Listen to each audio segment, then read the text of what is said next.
Oi, gente, eu sou a Luísa Trope, diretora da Base Técnica, e a gente está aqui hoje no podcast Na Veia Pod, com uma convidada muito especial, que é a Cris. Cris, se apresenta aqui para o nosso público. Oi, pessoal, meu nome é Cristiane Silveira, eu sou fisioterapeuta há 25 anos, mais ou menos isso. Atuo na área de pediatria com crianças, nas aquisições de desenvolvimento e nas desordens de desenvolvimento também.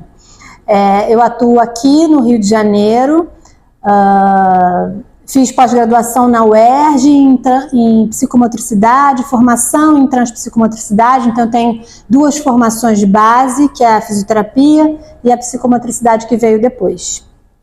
Quem foi que mais te influenciou? De onde veio essa escolha pela área da saúde? Então, eu tenho a influência muito forte da minha avó, que era técnica de enfermagem, né? Então, esse apelo pelo cuidar do outro, né? De uma forma a amenizar e a acolher o outro, é muito intensa para mim e para minha família. E acaba que a história da enfermagem e a história da fisioterapia, elas acabam conversando, né? A enfermagem tem a questão técnica, né? Temos aí o técnico de enfermagem e os enfermeiros. A fisioterapia também, no Brasil, quando começou a partir de cursos técnicos.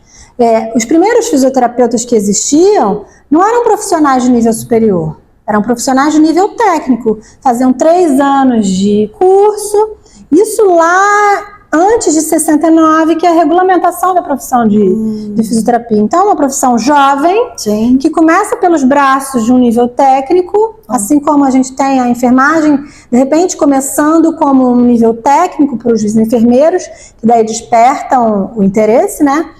E vai ganhando força, assim como a enfermagem, a partir de Segunda Guerra Mundial, né, com os feridos de guerra. Daí a gente pensa nas enfermeiras na guerra, que foram profissionais decisivas para o cuidado. Sim. E também os fisioterapeutas que fazem a recuperação desses feridos de guerra após a atuação dos enfermeiros, dos técnicos de enfermagem, enfim.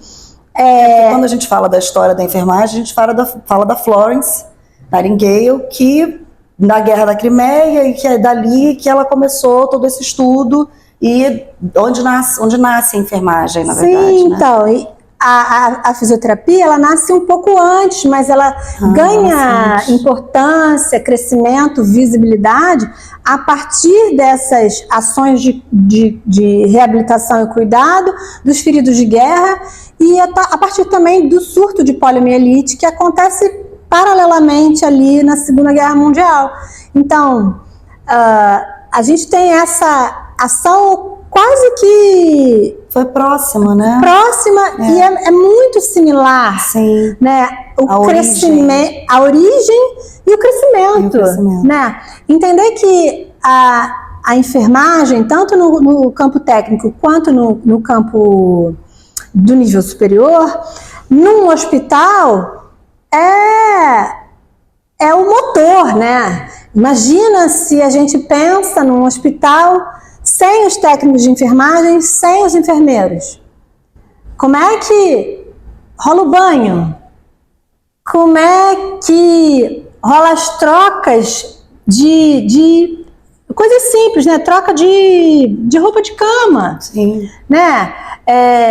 A administração dos medicamentos. Sim, curativos. Os curativos, gente. Pele, o maior órgão do corpo humano. Quem lida com a pele, principalmente? Quem está ali na lida diária?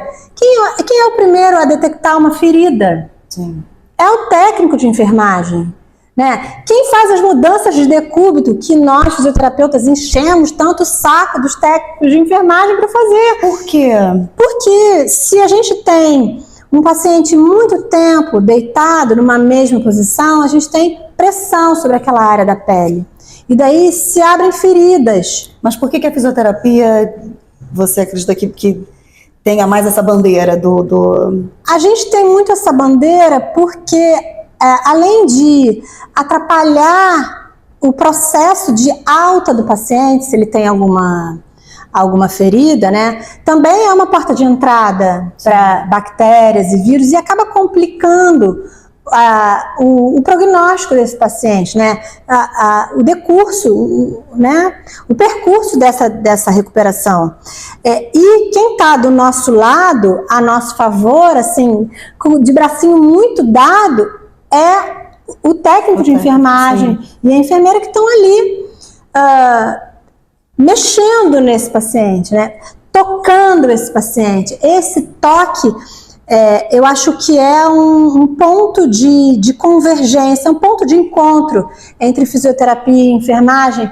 É o tocar, é o estar do lado, é o ouvir, é o acolher do paciente. Acho que isso é muito semelhante. Bom, então a gente está chegando à conclusão de que essas áreas da fisioterapia e da enfermagem, elas estão muito juntas, esse é um trabalho que precisa ser feito em conjunto, né? E a gente, como uma escola técnica de enfermagem, queria entender de você como é que o técnico em enfermagem contribui com o trabalho do fisioterapeuta. Bom, imaginando que a gente vai tocar esse paciente, tocar uma área com ferida, né, atrapalha o processo de reabilitação, o atendimento daquele paciente em si. Pensando também na nossa prática, envolvendo as ações do técnico de enfermagem, imagina se eu quero colocar um paciente para andar, e esse paciente está ali numa infusão de medicamento. Eu não posso parar a infusão de medicamento e desconsiderar que aquilo é um procedimento importante. Então a gente tem que fazer essa dança mesmo, né? Fazer esses combinados. Então eu acho que é um trabalho que de fato ele anda junto, né? Na rotina do dia a dia, imagina uma UTI, por exemplo, e uma UTI neo, tá? Uma UTI de crianças frágeis, né? Que descompensam por um acesso, às vezes. Então, a ação da fisioterapia, a ação do técnico de enfermagem, todas as ações numa UTI, elas são combinadas, estruturadas,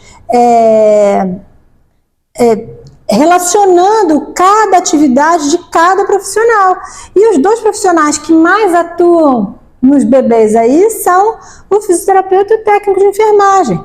Se o fisioterapeuta posiciona a criança, favorecendo a respiração, o controle hemodinâmico. Esse posicionamento é compartilhado com o técnico que vai ali depois acessar ou trocar a fralda da criança e voltar para um posicionamento adequado. Sim. Ou, sei lá, identificar que a criança não está confortável naquela posição e daí ou ter esse conhecimento de mudar a criança de posição, ou chamar para a gente fazer isso em conjunto. Sim. E então, essa troca, né? Conversar e trocar as informações. Essa conversa de equipe, né? Trabalhar em equipe multiprofissional, interdisciplinaridade, é um desafio, mas no final das contas é o que funciona, faz diferença. Sim. Né? Sim. No sucesso. Porque o nosso sucesso é o quê? É o paciente sair dali de forma mais rápida e da forma mais eficiente possível, com menos dano, né? E você, no seu consultório, você também muitas vezes trabalha com outros profissionais com aquela criança, né? Você também pode ter um outro profissional que você vai entrar em contato para trocar o que está acontecendo, o que avançou.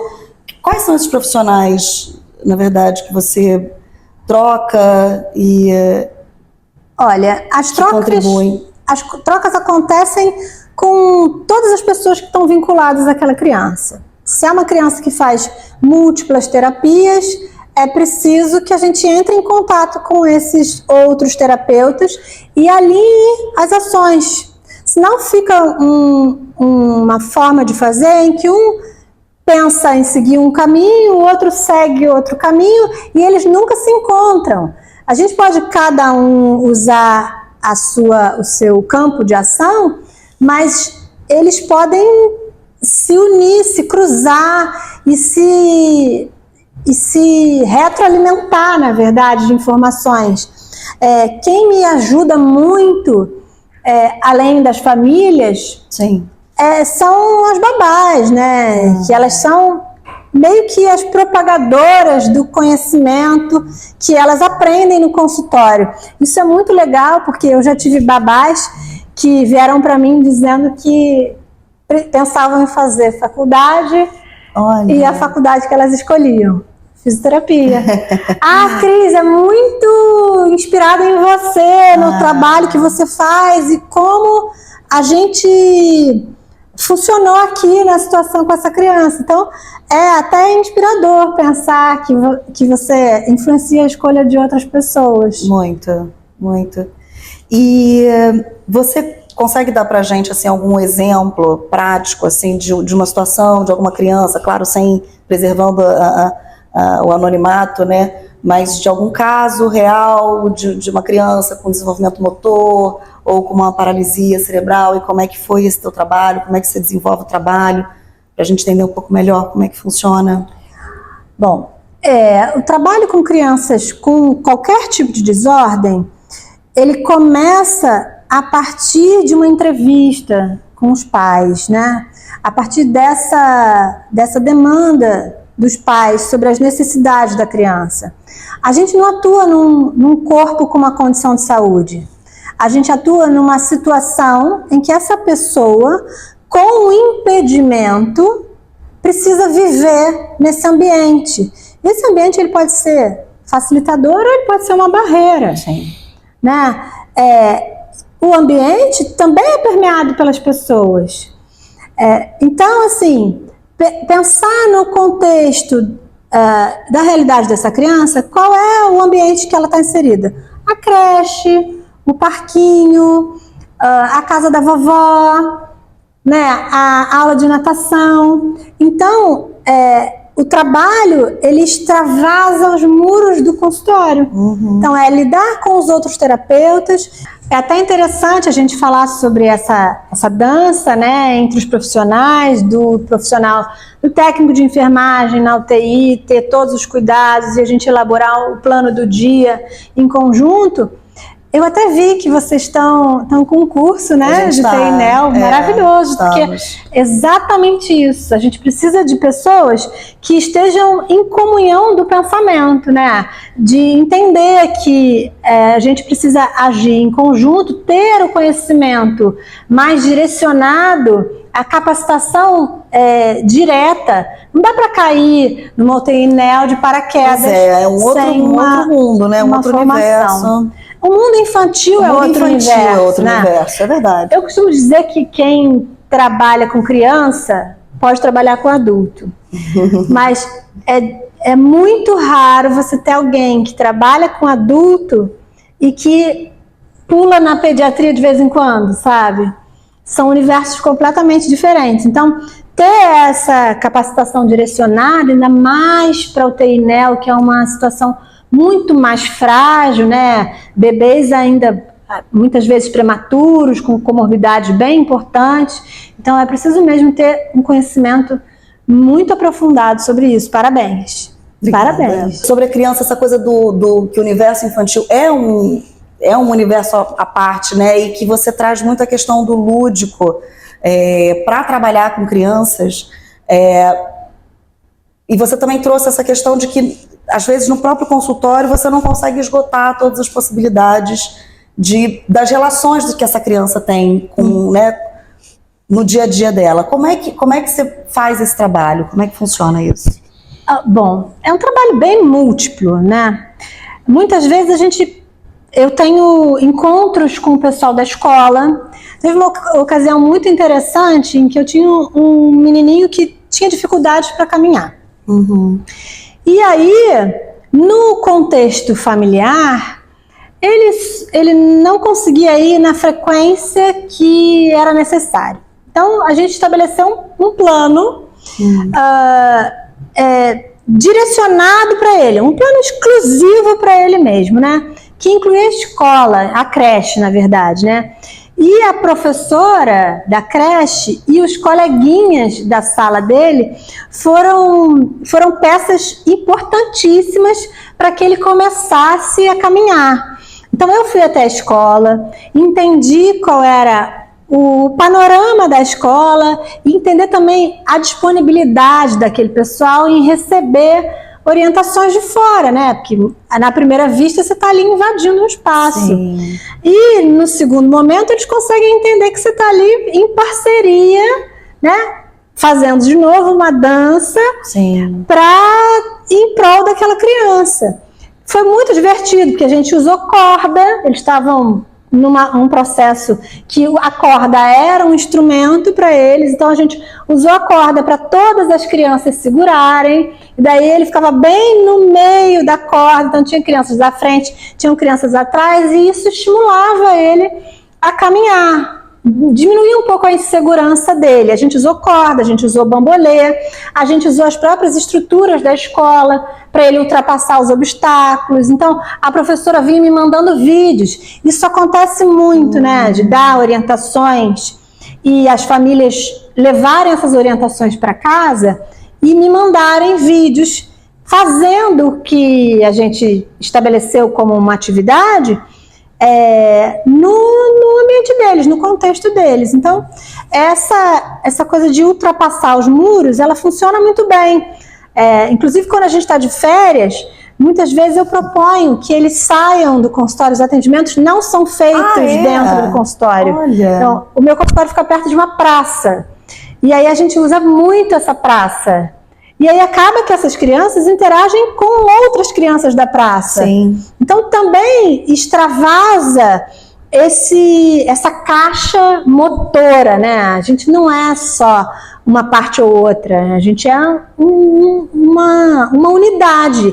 E essa unidade tem várias partes que se conectam. Não dá para a gente tirar o social, a participação na sociedade dessa criança. Então, isso é muito importante. E Cris, quais são assim, os principais pilares da fisioterapia customizada?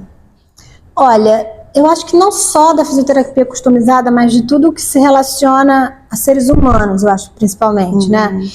A questão do vínculo e da confiança, né? O primeiro vínculo que acontece quando tem uma criança envolvida não é necessariamente com a criança, é com os familiares, né? E a criança entender que aquele ambiente é seguro e confiável, essa construção é a partir de pai e mãe, né? Além disso, também o engajamento das famílias, o empoderamento dessa família sobre o conhecimento daquilo que acontece com seus filhos. Porque, imagina, uma família está passando um problema, digamos, que é muito comum, que é a assimetria craniana, está aí um boom.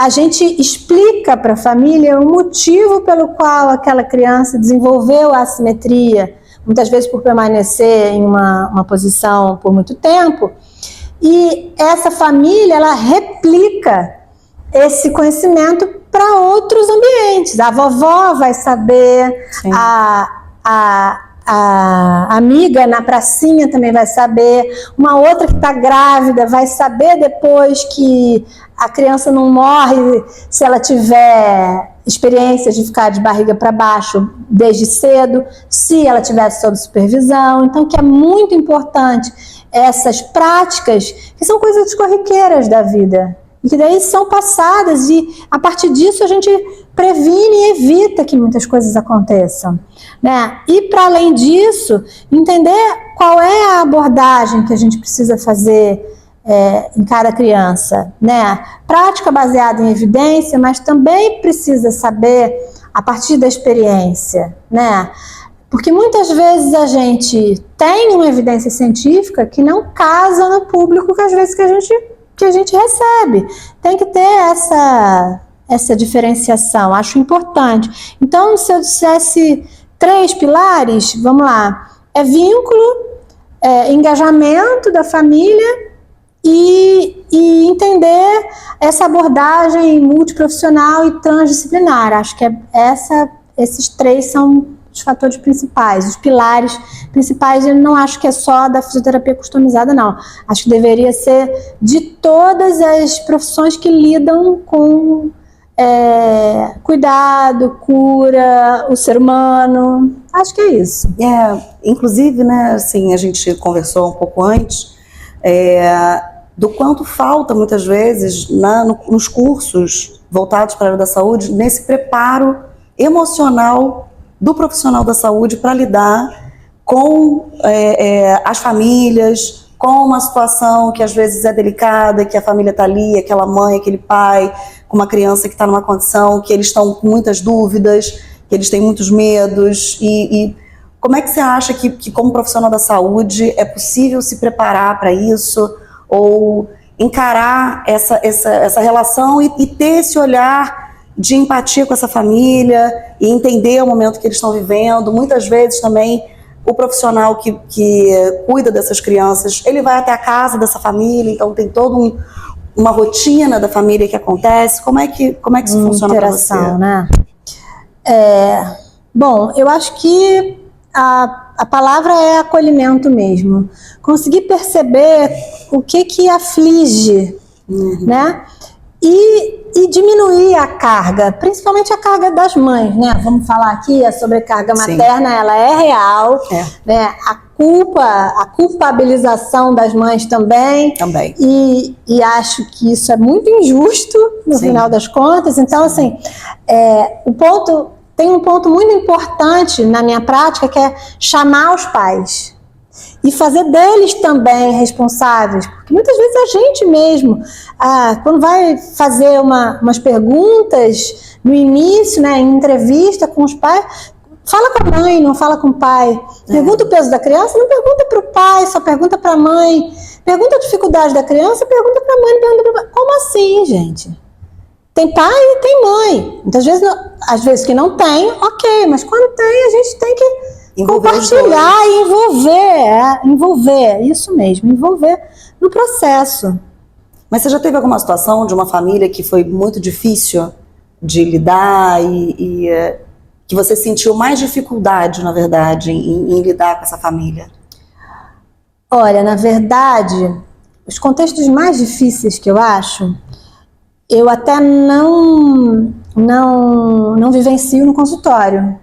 Eu sou voluntária numa casa de acolhimento, e nessa casa de acolhimento muitas vezes a gente recebe crianças que foram retiradas de suas famílias como uma medida protetiva, em situações de abandono, ou negligência ou violência, né? Então, entender dessa vulnerabilidade, aí a gente fala sobre como se preparar para receber as crianças ou as famílias, é também entender o contexto social. Não estudar só a fisioterapia, por exemplo.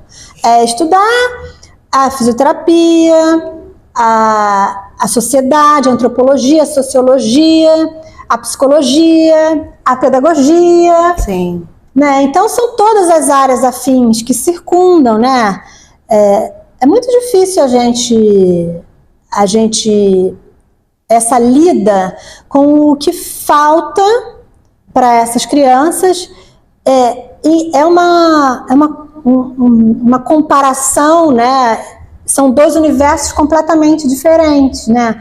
Quando eu penso na minha prática do consultório, que tem toda essa rede de apoio, e quando eu penso na minha prática na casa de acolhimento, onde a rede de apoio também é o profissional que lida com essas crianças, né? Sim. E o multiplicador dos ensinamentos e das práticas que a gente faz com as famílias. Então, tem essa diferença, né? Dificuldade com as famílias,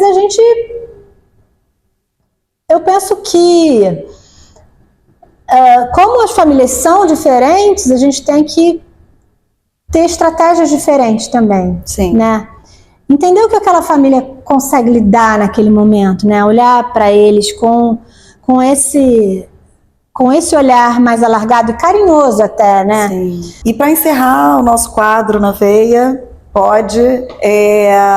que conselho você daria para esses estudantes do técnico de enfermagem aqui da base, para a carreira deles na área da saúde? Na verdade, eu acho que é um conselho para todo mundo, né? Que a gente não deve nunca parar de estudar, né? A atualização é sempre, conhecimento nunca é demais, né? Conhecimento é bom quando ele é compartilhado. Então, quando a gente entende que a gente tem sempre alguma coisinha para aprender, né? Quando a gente acha que sabe tudo, vem alguém e te dá uma forma de fazer diferente, ou te dá uma pequena dica, você fala, nunca tinha pensado nisso.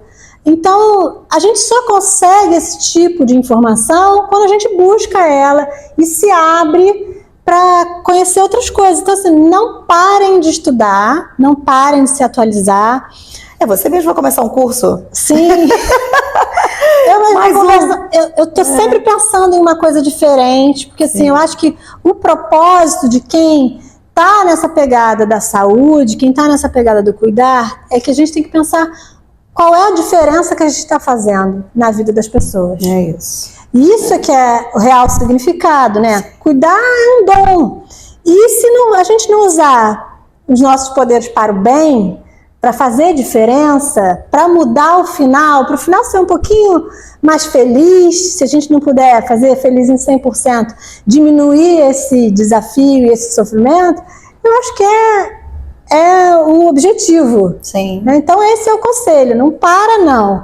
Continua estudando, continua buscando, continua ampliando o campo de enfermagem é um campo que está nadando de braçada, assim, ganhando muitas opções, os técnicos sendo incluídos nas equipes de saúde da família, né? Sim. E fazendo um trabalho importantíssimo na atenção básica mesmo. Então, não parem. Muito bom.